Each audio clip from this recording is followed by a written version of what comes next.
Hi, this is Salman Alana and Manos Berlakis presenting case 159 for the Manual of Percutaneous Coronary Interventions. This is a case in which CTO skills proved invaluable for treating acute vessel closure.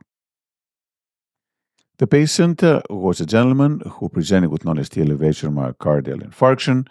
He was sent for angiography that was done using right radial axis. And what was found is a lesion in the mid-LAD and also a severe lesion in the proximal right coronary artery. The RCA had an acute bend. It was a Shepherd's crook morphology with a pretty large distal vessel, large right posterolateral, and good size right PDA. There was also an anomalous circumflex arising from the right cusp. So the plan was to treat the RCA first, which appeared to be the culprit lesion. We engaged using an AL1, which is our standard guide for doing PCI of the right coronary artery through radial access. And then we were able to advance a workhorse wire and perform balloon angioplasty with a 2.5 millimeter balloon. We did have a lot of difficulty advancing equipment. The guide kept on coming back or diving very deeply into the lesion. During all this, we actually lost guide position and changed into a Hockeystick guide. But unfortunately, after we engaged, we had no flow into the vessel. So what happened is that when we predilated the lesion, we likely had some dissection, and then the patient had acute vessel closure with ST segment depression on the EKG, some chest discomfort, but fortunately, he was hemodynamically stable. So what to do next? We have acute vessel closure due to the dissection, and the question is, can we advance a soft workhorse guidewire through that area and be able to recanalize the vessel?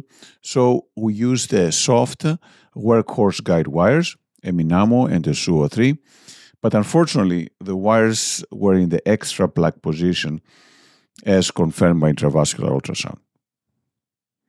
After all this, we decided to change our approach, so we obtained femoral access. We got a big 8 Fr AL1 guide, and then we still were extraplaque, but we decided we would try to reenter, so we used a Stingray in order to reenter. We performed multiple maneuvers for reentry in the mid-right coronary artery, but unfortunately, we were unable to reenter into the true lumen. So despite using the double-blind stick and swab technique, we just could not get back into the true lumen. At this point, we decided to assess if there are any retrograde options. So these are the images from the left system. There are some septal collaterals, and we did try to do surfing using the SUO3 and the Sion Black, but we were unable to cross through the septals into the PDA. We did some contrast ejections. Again, the communications are not the best. So here we are again, going back to the undergrade approach. And this time we decided to try to re-enter a little further distal into the vessel. So we used a knuckled Gladius Mongo guide wire to the distal RCA, and once again advanced the Stingray balloon and did multiple attempts for re-entry. But unfortunately, we remained subintimal, and this is how the intravascular ultrasound looks like. We do have the true lumen compressed here on the side, and we're here on the extraplaque space. We can tell that because there is no essentially intima in that part of the vessel. So this is the true lumen compressed, and this is the extraplaque space. And what we can see is that we have a decent size extraplaque or subintimal hematoma. We decided to try to aspirate the hematoma. So we delivered a Corsair microcatheter, and that's the advantage of the 8 Fr guide. It lets you advance both the Stingray as well as a microcatheter.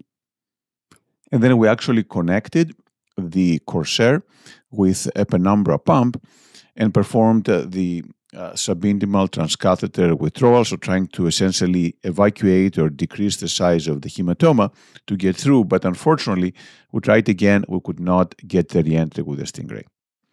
So we decided at this point to switch to STAR, and this is the setup for doing the aspiration of the hematoma. This is the Stingray balloon.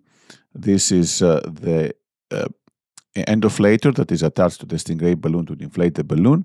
And this is a second TUI and we attach the penumbra pump next to that tui so we can have continuous aspiration through the penumbra balloon itself. But this can also be done, as shown in the previous slide, by connecting the penumbra pump to the Corsair microcatheter to decompress the hematoma.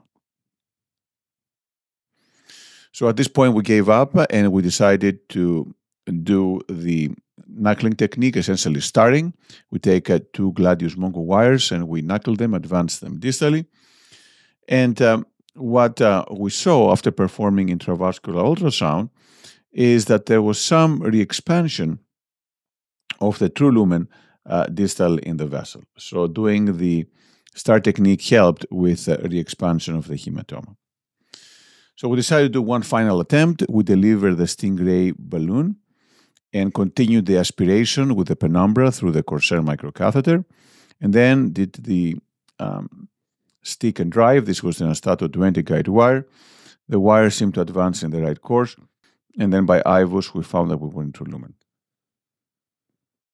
So we switched for a workhorse guide wire, and then we used a dual lumen microcatheter. This was a Suzuki, and this helped us enter into the posterior descending artery. We confirmed by IVUS, and then we placed stents all the way from a distal RCA to the proximal RCA, posterolated, and now we have good flow to the RCA into the posterolateral. But unfortunately, what we also have is some residual dissection in the distal RCA as well going into the PDA. We debated about this, how to treat it. Sometimes a cutting balloon can help drain the hematoma. So we did use a cutting balloon there, but unfortunately there was persistent dissection. So we decided to stent it with another drug-eluting stent from the distal RCA into the PDA, which of course then caused pinching of the ostium of this very large posterolateral. We rewired, we performed kissing balloon inflation, and then although it wasn't perfect, we did have fairly good flow into the right posterolateral. The patient was chest pain-free and had no residual ST segment changes, so we decided to leave it. We then went to the LAD and stented the mid-LAD. That was fairly straightforward, getting a nice final result. So multiple lessons from this case. The first one has to do with prevention. So what happened in this case is that we had poor guide engagement despite using an AL1 in this Shepherd's crook right coronary artery. And then we had to move the guide back and forth to be able to dilate that lesion. We predilated, then lost guide position, and then upon re-engagement, we had a dissection and we were unable to wire into the true lumen. So when there are complex morphologies of the RCA, such as a Shepherd's crook, then one option would be to go femoral up front, or use large guide catheters and try to minimize the guide movement to prevent this loss of guide position that can lead to acute vessel closure. Second, when it comes to acute vessel closure, in this case it was fairly clearly due to dissection. The first step is to see if we can advance a workhorse or a soft wire next to that area of dissection, trying to keep it into the true lumen. And sometimes if this is done by disengaging the guide and advancing the guide wire from a little further away from the origin of the coronary artery, that may help prevent it from getting into the dissection plane. If polymer jacket wires are used, these are more likely to go into the extraplaque space. Third lesson is the importance of CTO skills. In this case, we did a lot of attempts for reentry, both undergrade using the Stingray and the STAR technique, as well as retrograde, and eventually we were successful in getting back in and recanalizing the right coronary artery. And finally, an interesting variation of the dissection reentry technique with Stingray reentry was to use aspiration using the penumbra pump. The penumbra pump was connected both to a microcatheter, a Corsair microcatheter, but also through the Stingray balloon by using a second TUI. And this helped decompress the hematoma, decrease the size of the hematoma, and facilitated the eventual success in re-entering the distal true lumen using the Stingray balloon. Thank you.